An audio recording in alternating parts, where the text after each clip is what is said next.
ஆன்மீக நண்பர்கள் அனைவருக்கும் அன்பு கலந்த வணக்கங்கள். இன்றைக்கு நாங்கள் ஆன்மீகம் சம்மந்தமான பதிவில் பணம் பல படைகள் திருப்பரங்காட்டில் ஓர் அதிசய வேண்டுதலை பற்றி தான் நாம் இன்றைக்கு பார்க்க போகிறோம். திருவண்ணாமலை மாவட்டம், அதாவது வந்தவாசி அருகே உள்ள திருப்பனங்காடு திருத்தலம் பல அதிசயங்களை தன்னுள்ள கொண்டே ஒரு தேவார தலம். இங்கு பார்த்திங்கன்னா சிவபெருமான் தாளபுரீஸ்வரராகவும் கிருபாபுரீஸ்வரராகவும் இரண்டு மூலவர்களாக அருள் பாலிக்கிறாராம். குழந்தை வரம் தரும் பணம்பழம். இந்த கோவிலில் மிக முக்கியமான மற்றது அதிசயமான வேண்டுதல் தான் பணம்பழ படையல். அதாவது பார்த்தீங்கன்னா குழந்தை பாக்கியம் இல்லாத தம்பதிகள் இந்த தலத்திற்கு இறைவனுக்கு பணம்பழத்தை படைத்து வழிபாடு செய்கிறார்களாம்.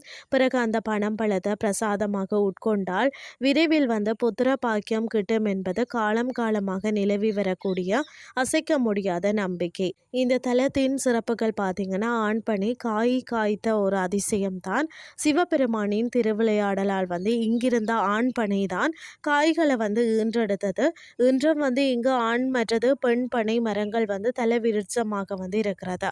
அபூர்வ சிலைகள். சூரிய பகவான் உடல்ல நந்தி போன்ற அமைப்பும் யானை மீது அமர்ந்திருக்கும் ஐயப்பனையும் இங்கே தரிசிக்கலாம்.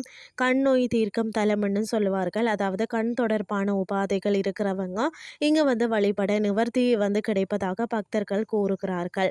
நீங்களும் ஒரு முறை இந்த அதிசய தலத்துக்கு சென்று அதாவது தாளபுரீஸ்வரரின் அருளை பெறுங்கள் என்று சொல்லி கூறிக்கொண்டு இன்றைய ஆன்மீகம் சார்ந்த பதிவை நிறைவு செய்து கொள்கிறேன். இதே மாதிரி மற்றொரு ஆன்மீகம் சார்ந்த பதிவோடு உங்களை சந்திக்கிறேன். நன்றி.